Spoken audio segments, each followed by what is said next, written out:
अस्सलाम वालेकुम friends, welcome two Myra जो किचन। अॼु असां मायरा जो किचन में ठाहींदासीं गोला कबाब ऐं वेजिटेबल राइस जी रेसिपी। गोला कबाब ऐं वेजिटेबल राइस ठाहिण जे लाइ सभिनि खां पहिरियों हिकु ग्राइंडर में असां विझूं था जावित्री अधु पीस, जायफल जो अधु पीस आहे, साबित सुका धाणा आहिनि 1 टेबल स्पून, चणा आहिनि 2 टेबल स्पून ऐं जीरो आहे 1 टेबल स्पून। हाणे इन सभिनी शयुनि खे चङी तरह सां मिक्स कंदासीं।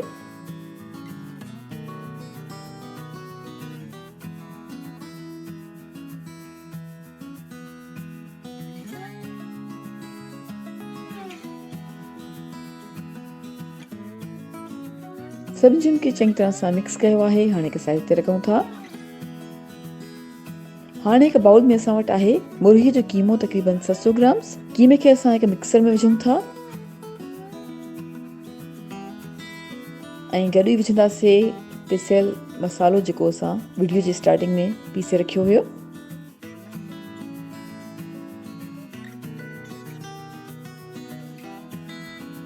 थूम ऐं अदरक जो पेस्ट आहे 2 टेबल स्पून, सावल मिर्चनि जो पेस्ट आहे 1 टेबल स्पून,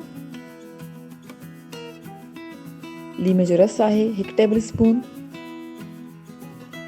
फ्राइड थियल बसर आहिनि अधु कप, लूणु आहे 1 टीस्पून, तव्हां चाहियो त घटि या वधि करे सघो था,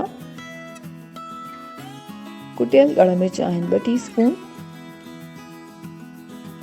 चाट मसाला पाउडर आहे अधु टेबल स्पून,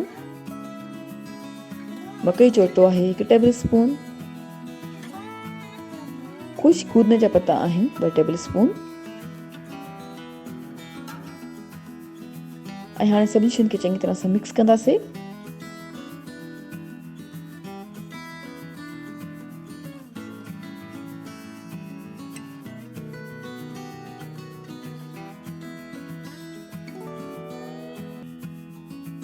हाणे विझूं था पपीते जो पेस्ट 1 टेबल स्पून,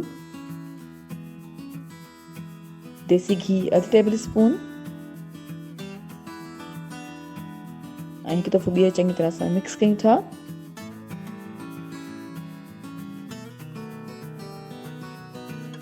ऐं हाणे हिन मिक्सर खे असां बाउल में ऐड कयो आहे ऐं हिकु रैपिंग प्लास्टिक शीट सां कवर करण खां पोइ तक़रीबन 1 कलाक जे लाइ रेफ्रिजरेट कंदासीं। जी फ्रेंड्स, असां गोला कबाब जे मिक्सर खे तक़रीबन 1 कलाक जे लाइ रेफ्रिजरेट कयो हुयो। हाणे पंहिंजे हथनि ते थोरो ऑयल लॻायो आहे ऐं हाणे चिकन जो मिक्सर खणी सीख ते लॻाईंदासीं ऐं गोला कबाब जी शेप ॾींदासीं जीअं त सीख कबाब ठहंदा आहिनि उअं ई जीअं तव्हां वीडियो में ॾिसी रहिया आहियो। जी फ्रेंड्स, सीख ते असां चिकन जे मिक्सचर खे गोला कबाब जो शेप ॾिनो आहे ऐं ईअं ई सभु गोला कबाब तयारु कंदासीं।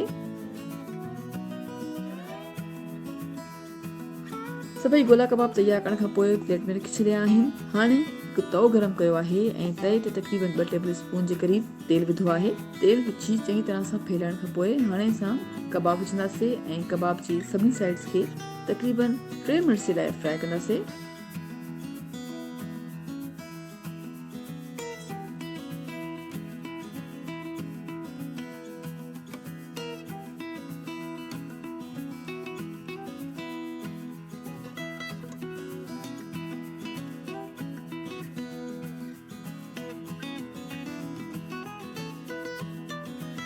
कबाब जी साइड चेंज करण खां पोइ थोरो ॿियो तेल विझंदासीं ऐं वरी कबाब खे फ्राई कंदासीं जेसि ताईं कबाब सभिनी साइड खां चङी तरह सां पची वञे। जी फ्रेंड्स, कबाब पची चुका आहिनि त हाणे असां डिश आउट कयूं था ऐं हाणे हिकु ॿी कढ़ाई खणी आहे ऐं कढ़ाई में तक़रीबन 1 टेबल स्पून जे क़रीब तेल विझूं था। तेल विझण खां पोइ हाणे हिकु वॾी साइज़ जो कटियल बसर विझूं था।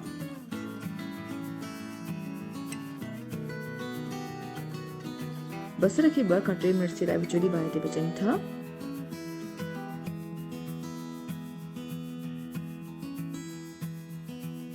ऐं हाणे विझूं था फ्राइड थियल कबाब ऐं चङी तरह सां मिक्स कयूं था। चङी तरह सां मिक्स करे हाणे असां कबाब खे कोल्ड स्मोक ॾींदासीं। हिकु ॿरंदड़ कोयलो कबाब जे मथां रखी मथां थोरो ऑयल विधो आहे ऐं ढक ॾेई करे 5 मिनट जे लाइ हल्की बाहि ते पचाईंदासीं।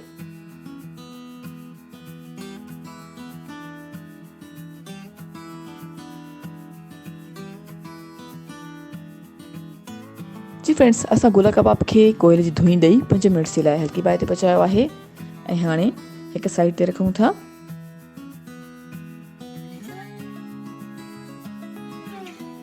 हाणे हिकु ॿी पतीली खई आहे ऐं पतीली में तक़रीबन 3 खां 4 टेबल स्पून तेल विझूं था। कमाल पट जा पत्ता आहिनि 2 अदद, बादियान जो गुल आहे 2 अदद, वॾो फोटो आहे 1 अदद, लौंग आहिनि 3 अदद, नंढो फोटो आहे 3 अदद,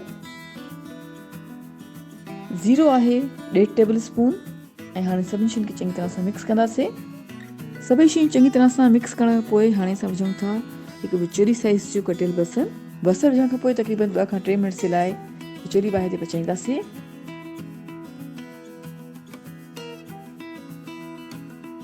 ऐं हाणे विझूं था 2 कप्स जे क़रीब मिक्स वेजिटेबल्स। ऐं सब्जियुनि में असां विझूं था कटियल गजर, मकई जा दाणा, मटर आहिनि ऐं साई फरियूं आहिनि।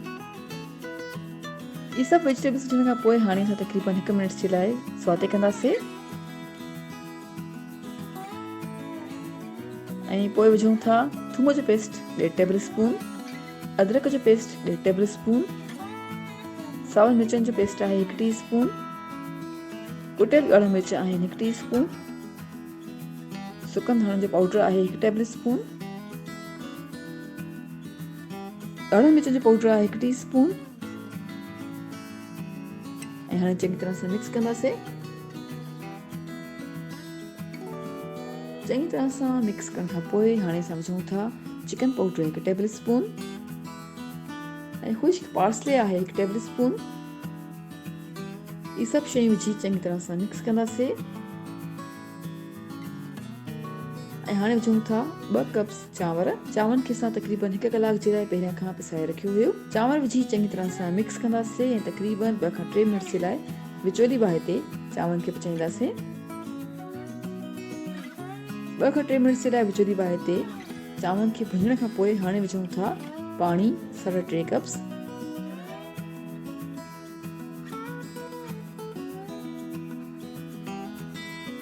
पाणी विझी मिक्स कयो आहे ऐं हाणे अधु कवर करे तक़रीबन 6 खां 8 मिनट जे लाइ विचोली बाहि ते चांवरनि खे पचाईंदासीं।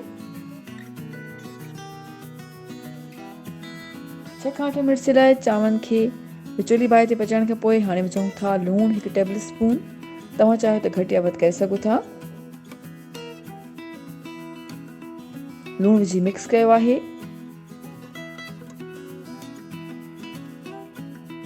ऐं हाणे ढक ॾेई करे चांवरनि जो पाणी खुश्क थियण ताईं पचाईंदासीं।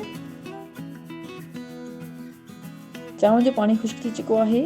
हाणे असां चङी तरह सां मिक्स कयो आहे ऐं मिक्स करे टिश्यू पेपर रखूं था ऐं ढक ॾेई करे हाणे तक़रीबन 5 मिनट जे लाइ हल्की बाहि ते दम ॾींदासीं। जी फ्रेंड्स, असां 5 मिनट जे लाइ चांवरनि खे दम ते रखियो हुयो ऐं हाणे असांजा मज़ेदार वेजिटेबल राइस तयार थी चुका आहिनि। असां कयूं था डिश आउट ऐं सर्व कंदासीं गोला कबाब सां। ऐं असांजी मज़ेदार गोला कबाब एंड वेजिटेबल राइस जी रेसिपी हाणे तयार थी चुकी आहे। उमेद कयूं था तव्हांखे हीअ रेसिपी ज़रूरु पसंदि आई हूंदी। Thank you so much for watching. असांजी वीडियो खे लाइक ऐं शेयर कजो ऐं असांजे चैनल खे सब्सक्राइब ज़रूरु कयो। तव्हां सां इंशाअल्लाह मुलाक़ात थींदी हिकु ॿी वीडियो में। तेसिताईं अल्लाह हाफ़िज़।